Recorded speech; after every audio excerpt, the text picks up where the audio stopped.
านลาวทุกเผ่าถึงอยู่ป่าเขาทางใส่เรา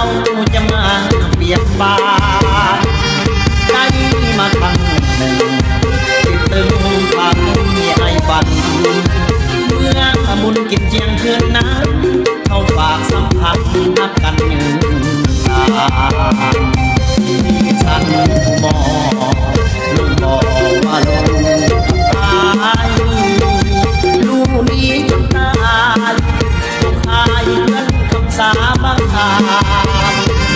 ยามอ่านไกลจะอ่านถ้าน้องคืนสู่เวียงจันทร์วันหนึ่งอายคงกำพันมากันหนอลูกเก่ามงสาวเนื้อไก่ใจอายเป็นห่วงขอเจ้าอย่าลวงอย่าลวงอายเลยอนุอยากอายไก่จ่าหัวใจเจ้าให้มันคงจงฟังเสียงเพลงห้องส่งดูจนยงลงแจ้งบ่วาย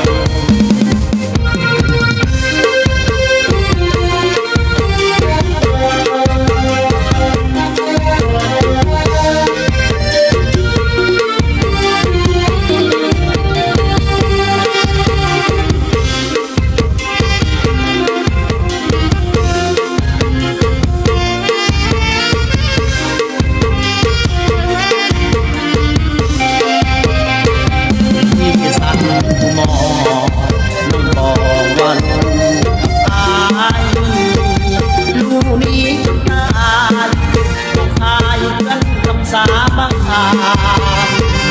ยามอ่านไกลจะอ่าน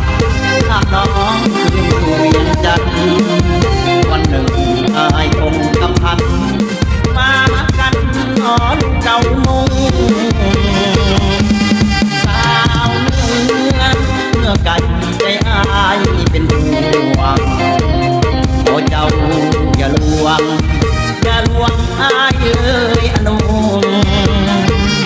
ยามอายไก่จ่าหัวใจเจ้าให้มันคงจงฟังเสียงเพลงห้องส่งผู้ยนยงลงแจ้งบ่วาย